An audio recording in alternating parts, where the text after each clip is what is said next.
ॐ श्री परमात्मने नमः। श्रीमद्भगवद्गीता अथ दशमोऽध्यायः।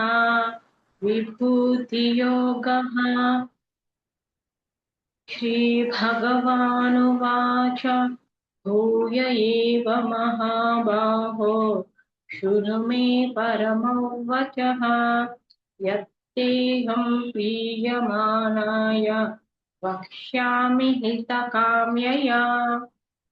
न मे विदुः सुरगणाः प्रभवन्न महर्षयः। अहमादिर्हि देवानां महर्षीणां च सर्वशः। यो मामजमनादिं च वेत्ति लोकमहेश्वरम्। असम्मूढः समत्येषु सर्वपापैः प्रमुच्यते। बुद्धिर्ज्ञानमसम्मोहः क्षमा सत्यं दमः शमः।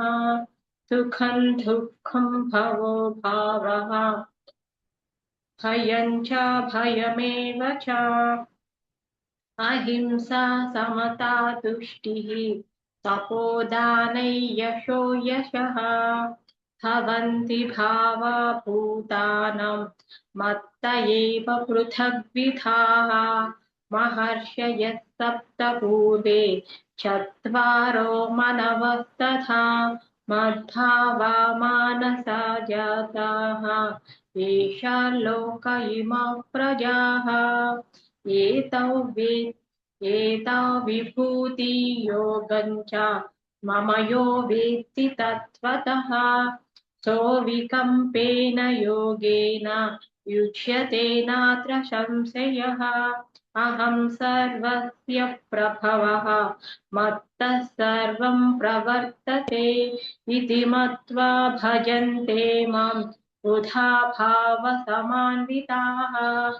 मच्चित्ता मद्गतप्राणाः बोधयन्तः परस्परं कथयन्तः च मां नित्यं तुष्यन्ति च रमन्ति च। तेषां सततयुक्तानां भजतां प्रीतिपूर्वकं ददामि बुद्धियोगं तं येन मामुपयान्ति ते। तेषामेवानुकम्पार्थम् अहमज्ञानजन्तमः नाशयाम्यात्मभावस्तः ज्ञानदीपेन भास्वता। अर्जुन उवाच परं ब्रह्म परं धाम पवित्रं परमं भवान् पुरुषं शाश्वतं दिव्यम् आदिदेवमजो विभुम्। आहुस्त्वां ऋषयः सर्वे देवर्षिर्नारदस्तथा असितो देवलो व्यासः स्वयं चैव ब्रवीषि मे। सर्वमेतद्रुतं मन्ये यन्मा वदसि केशव। न हि ते भगवन् व्यक्तिं विदुर्देवानदानवाः। स्वयमेवात्मनात्मानं वेत्थत्वं पुरुषोत्तमा। भूतभावनभूतेश देवदेव जगत्पते। वक्तुमर्हस्य शेषेण दिव्या ह्यात्मविभूतयः। याभिर्विभूतिभिर्लोकान् इमां त्वव्याप्य तिष्ठसि। कथो विद्यामहं त्वां सदा परिचिन्तयन्। केषु केषु च भावेषु चिन्त्योऽसि भगवन्मया। विस्तरेणात्मनो योगं विभूतिं च जनार्दन। भूय कथय तृप्तिर्हि शृण्वतो नास्ति मे मृतम्। श्रीभगवानुवाच हन्तते कथयिष्यामि दिव्या ह्यात्मविभूतयः। प्राधान्यतः कुरु श्रेष्ठः प्राधान्यतः कुरु श्रेष्ठ नस्त्यन्तो विस्तरस्य मे। अहमात्मा गुडाकेश सर्वभूताशयस्थितः। अहमादिश्च मध्यं च भूतानामन्त एव च आदित्यानामहं विष्णुः ज्योतिषां रविरंशुमान् मरीचिर्मरुतामस्मि नक्षत्राणामहं शशी वेदानां सामवेदोऽस्मि देवानामस्मि वासवः इन्द्रियाणां मनश्चास्मि भूतानामस्मि चेतना रुद्राणां शङ्करश्चास्मि वित्तेषो यक्षरक्षसाम् वसूनां पावकश्चास्मि मेरुशिखरिणामहम् पुरोधसां च मुख्यं मां विद्धि पार्थ बृहस्पतिं सेनानीनामहं स्कन्दः सरसामस्मि सागरः महर्षीणां भृगुरहं गिरामस्मेकमक्षरम् यज्ञानां जपयज्ञोऽस्मि स्थावराणां हिमालयः अश्वत्थः सर्ववृक्षाणां देवर्षीणां च नारदः गन्धर्वाणां चित्ररथः सिद्धानां कपिलो मुनिः उच्छैश्रवसमश्वानां विद्धि मामृतोद्भवम् ऐरावतं गजेन्द्राणां नराणां च नराधिपम् आयुधानमहौ वज्रं धेनूनामस्मि कामधु प्रजनश्चास्मि कन्दर्पः सर्पाणामस्मि वासुकिः अनन्तश्चास्मि नागानां वरुणो यादसामहम् पितॄणामर्यमा चास्मि यमसः संयमतामहम् प्रह्लादश्चास्मि दैत्यानां कालः कलयतामहं मृगाणां च मृगेन्द्रोऽहं वैनतेयश्च पक्षिणा पवनः पवतामस्मि रामशस्त्रभृतामहं जुषाणां मकरश्चास्मि श्रोतसामस्मि जाह्नवी सर्गाणामादिरन्तश्च मध्यं चैवाहमर्जुन अध्यात्मविद्या विद्यानां वादः प्रवदतामहम् अक्षराणामकारोऽस्मि द्वन्द्वः सामसिकस्य च अहमेवाक्षयः कालः धाताहौ विश्वतो मुखः मृत्युः सर्वहरश्चाहम् उद्भवश्च भविष्यताम् कीर्तिश्रीर्वाक् च नारीणां स्मृतिर्मेधा धृतिः क्षमा बृहत्साम तथा साम्नां गायत्री छन्दसामहम् मासानां मार्गशीर्षोऽहम् ऋतूनां कुसुमाकरः छूतं चलयतामस्मि तेजस्तेजस्विनामहम् जयोऽस्मि व्यवसायोऽस्मि सत्त्वं सत्त्वतामहम् वृष्णीना वासुदेवोऽस्मि पाण्डवानां धनञ्जयः मुनीनामप्यहौ व्यासः कवीनामुशना कविः दण्डो दमयतामस्मि नीतिरस्मि जिगीषताम् मौनं चैवास्मि गुह्यानां ज्ञानं ज्ञानवतामहम् यच्छापि सर्वभूतानां बीजं तदहमर्जुन न तदस्ति विना यत् स्यात् मया भूतं चराचरम् नान्तोऽस्ति मम दिव्यानां विभूतीनां परन्तप एष तुद्धेशतः प्रोक्तः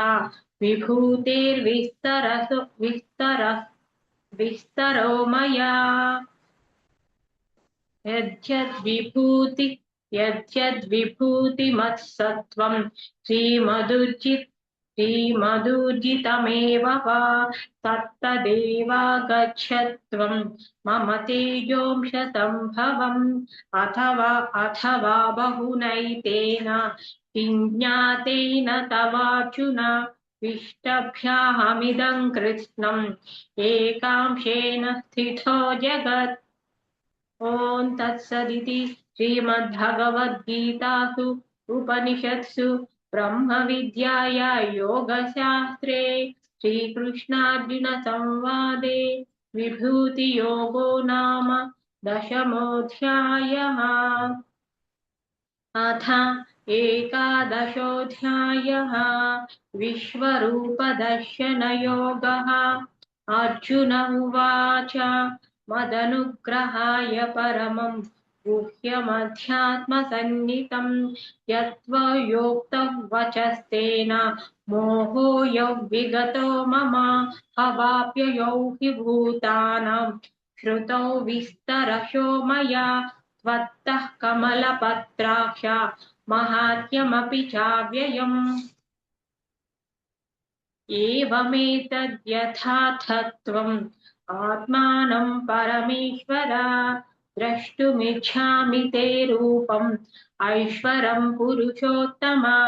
मन्यसे यदि तच्छक्यं मया द्रष्टुमिति प्रभो योगीश्वर ततो मे त्वं दर्शयात्मानमव्ययम्।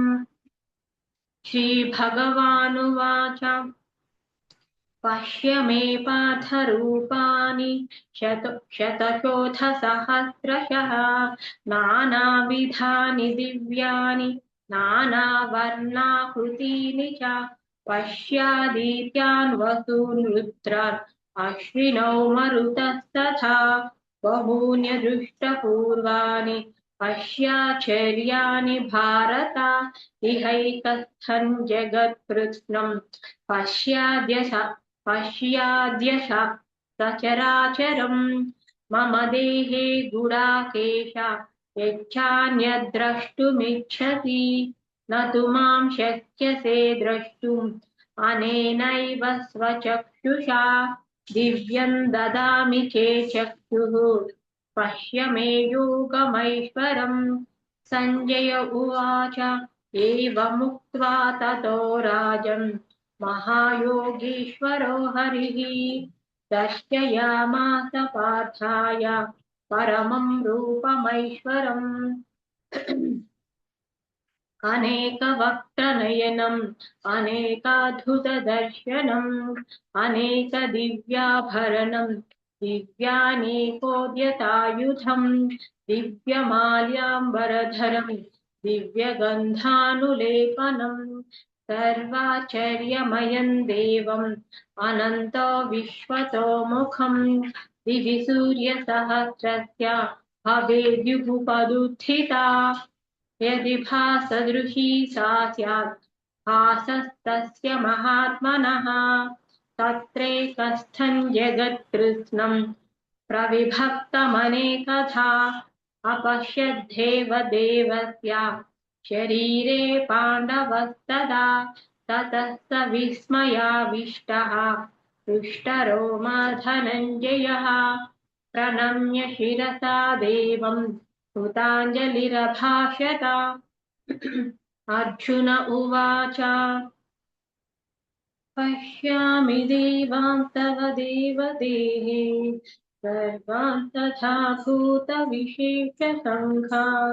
ब्रह्माणमीशं कमलासनस्थं ऋषीं च सर्वानुरगां च दिव्याम् अनेकबाहूदरवक्त्रनेत्रम् पश्यामि त्वां सर्वतोऽनन्तरूपम् नान्तन्न मध्यन्न पुनस्तवादिम् पश्यामि विश्वेश्वर विश्वरूप किरीटिनं गदिनं चक्रिनं च तेजोराशिं सर्वतो दीप्तिमन्तम् पश्यामि त्वां दुर्निरीक्ष्यं समन्तात् दीप्तानलार्कद्युतिमप्रमेयम् त्वमक्षरं परमो वेदितव्यम् त्वमस्य विश्वस्य परन्निधानम् त्वमव्ययश्शाश्वतधर्मगोप्ताः सनातनस्त्वं पुरुषो मतो मे अनादिमध्यान्तमनन्तवीर्यम् अनन्तबाहुं शशिसूर्यनेत्रम् पश्यामि त्वां दीप्तहुताशवक्त्रम् स्वतेजसा विश्वमिदन्तपन्तम् या वा पृथिव्योरिदमन्तरं हि व्याप्तं त्वयैकेन दिशश्च सर्वा दृष्ट्वाद्भुतं रूपमुग्रन्थवेदम् लोकत्रयं प्रव्यथितं महात्मन् अमीहि त्वां सुरसङ्घा विशन्ति केचिद्भीताः प्राञ्जलयो गृह्णन्ति स्वस्ति स्वस्तीत्युक्त्वा महर्षिसिद्धसङ्गाः स्तुवन्ति त्वां स्तुतिभिः पुष्कलाभिः रुद्रादित्या वसवो ये च साध्याः विश्वेश्विनौ मरुतश्चोष्मपाश्च गन्धर्वयक्षासुरसिद्धसङ्गाः वीक्षन्ते त्वा विस्मिताश्चैव सर्वे रूपं महत्ते बहुवक्त्रनेत्रं महाबाहो बहुबाहुरुपादं बहूदरं बहुदंष्ट्राकरालं दृष्ट्वा लोकाः प्रव्यथिस्तास्तताहं नभस्पृशन् दीप्तमनेकवर्णं व्यात्ताननं धीर्तविशालनेत्रम्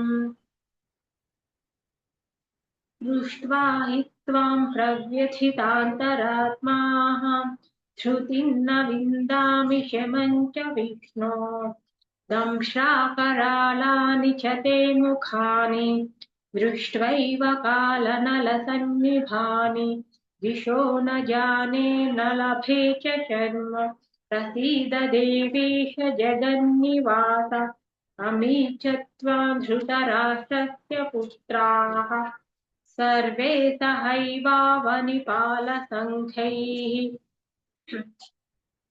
भीष्मो द्रोणः सूतपुत्रस्तथासौ सहात्मदीयैरपि योधमुख्यैः वक्त्राणि ते त्वरमाणा विशन्ति दंष्ट्राकरालानि भयानकानि केचिद्विलग्ना दशनान्तरेषु सन्दृश्यन्ते शूलितैरुत्तमाङ्गैः यथा नदीनां बहवोऽम्बुवेगाः समुद्रमेवाभिमुखा द्रवन्ति तथा तवामि नरलोकवीराः विशन्ति वक्त्राण्यभिविज्वलन्ति यथा प्रदीप्तं ज्वलनं पतङ्गाः विशन्ति नाशाय समृद्धवेगाः तथैव नाशाय विशन्ति लोकाः तवापि वक्त्राणि समृद्धवेगाः लेलिह्यसेग्रसमानः लोकान् समग्रान् वदनेष्वलद्भिः तेजोभिरापूर्य जगत्समग्रम् भासस्तवोग्राः प्रतपन्ति विष्णो मध्याहि मे को भवानुष्प्ररूपः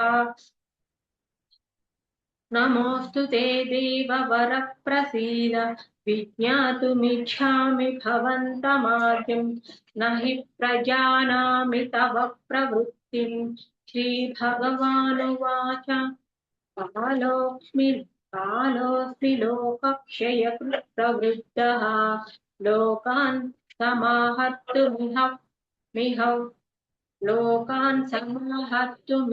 प्रवृत्तः ऋतेऽपि त्वान् भविष्यन्ति सर्वे एव स्थिताः प्रत्यनीकेषु योधा तस्मात् त्वमुत्तिष्ठ यशो लभस्व जित्वा शत्रून् भुङ्क्ष राज्यं समृद्धम् मयैवैते निहताः पूर्वमेव निमित्तमात्रं भव सव्यसाचिन् द्रोणं च भीष्मं च जयद्रथं च कर्णं तथान्यानपि योधवीरान् मया हतास्त्वञ्जलिमा व्यथिष्टाः युध्यस्वजेतासि सपत्नान्।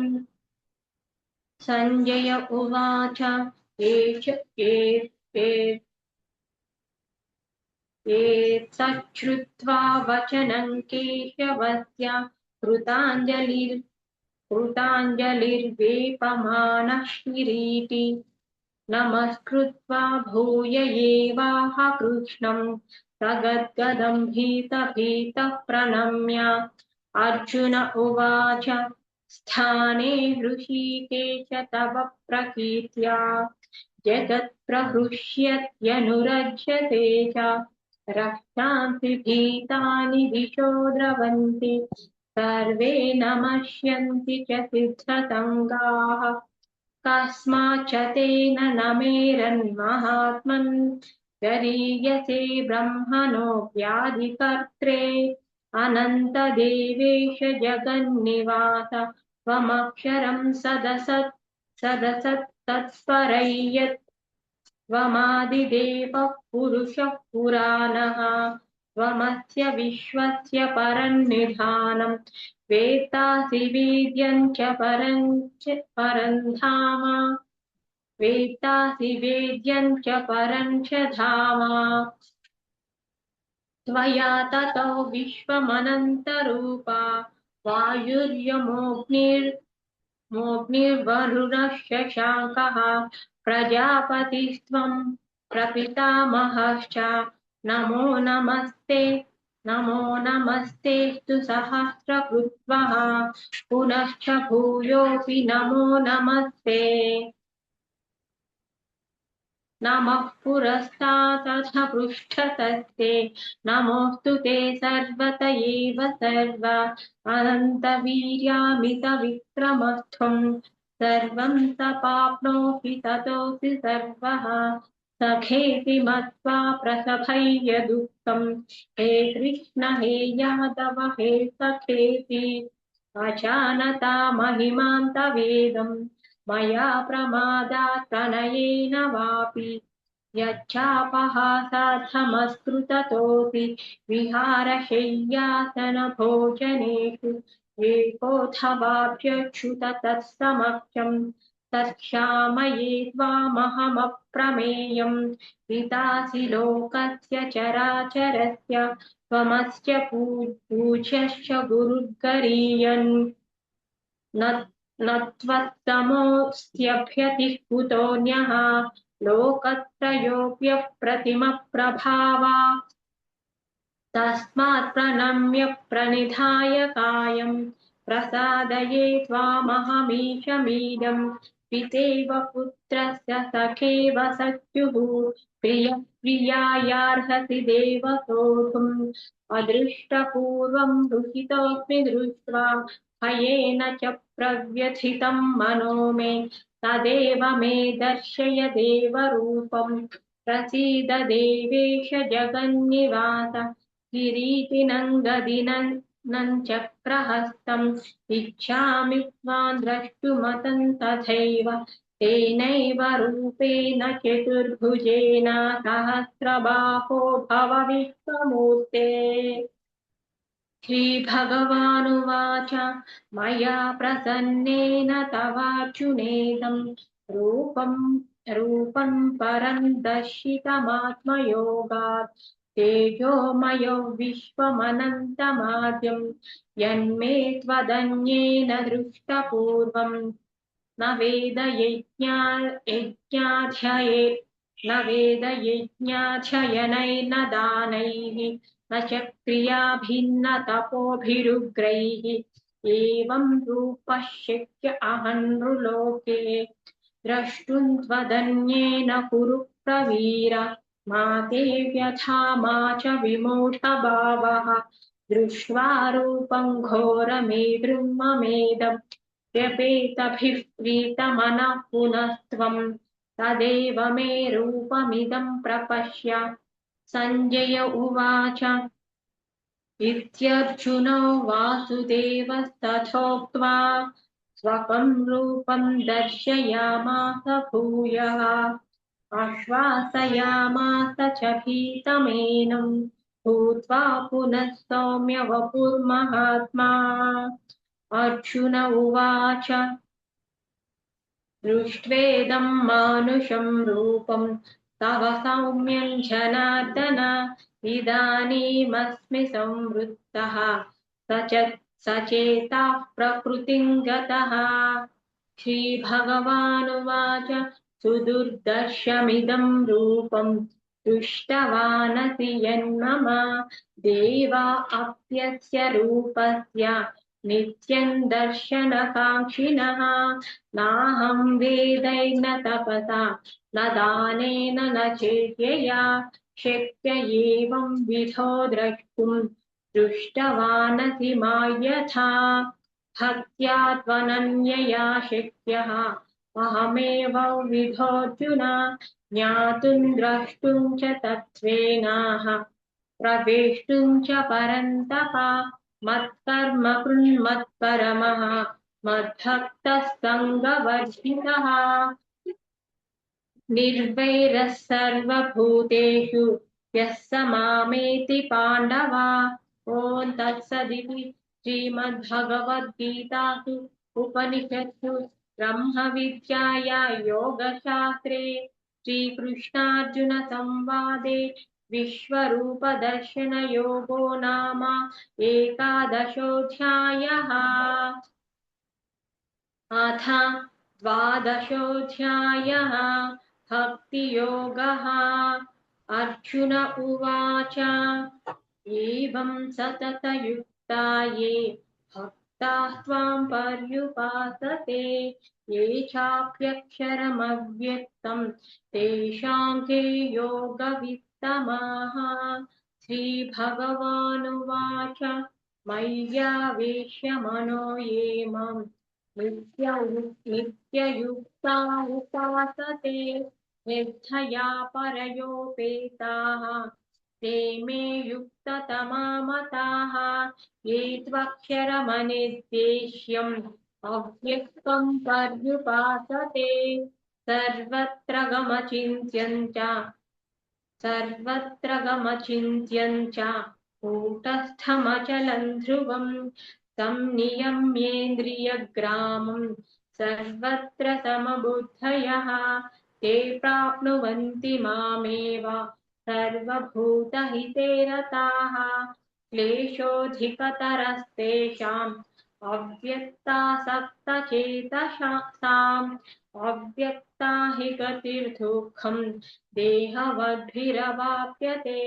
ये तु सर्वाणि कर्माणि मयि सन्न्यस्य मत्पराः अनन्येनैव योगेन मां ध्यायन्त उपासते तेषामहं समुद्धर्ता मृत्युसंसारसागरात् भवामि न चिरात् पार्थ मय्यावेशितचेतसाम् मय्येव मन आधत्स्व मयि बुद्धिं निवेशय निवसिष्यसि मय्येव अत ऊर्ध्वन्न संशयः अथ चित्तं समाधातुं न शक्नोषि मयि स्थिरम् अभ्यासयोगेन ततः मामिच्छाप्तुं धनञ्जय अभ्यासेऽप्यसमर्थोऽसि मत्कर्म परमो भव मदर्थमपि कर्माणि कुर्वन् सिद्धिमवाप्स्यसि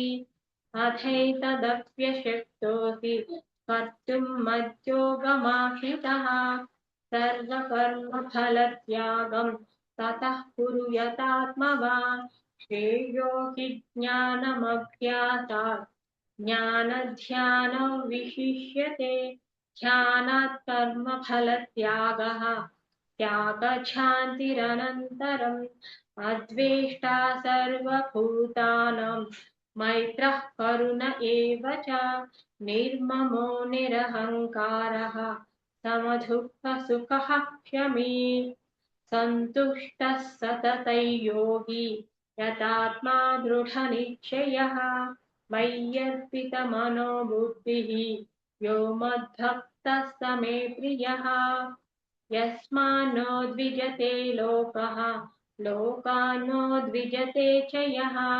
हर्षामर्षभयोद्वेगैः मुक्तो यः स च मे प्रियः अनपेक्षः शुचिर्दक्षः उदासीनो गतव्यतः सर्वारम्भपरित्यागी यो मद्भक्तः स मे प्रियः यो न हृष्यति न द्वेष्टि न शोचति न काङ्क्षति शुभाशुभपरित्यागी भक्तिमान् यः स मे प्रियः समशत्रौ च मित्रे च तथा मानापमानयोः शीतोष्णसुखदुःखेषु समसङ्गविवर्जितः तुल्यनिन्दास्तुतिर्मौनी सन्तुष्टो येन केनचित् अनिकेतस्थिरमतिः भक्तिमान् मे प्रियो नरः ये तु धम्यामृतमिदं यथोक्तं पर्युपासते श्रद्दधाना मत्परमाः भक्तास्तेऽतीव मे प्रियाः ॐ तत्सदिति श्रीमद्भगवद्गीतासु उपनिषत्सु ब्रह्मविद्याया योगशास्त्रे श्रीकृष्णार्जुनसंवादे भक्तियोगो नाम द्वादशोऽध्यायः।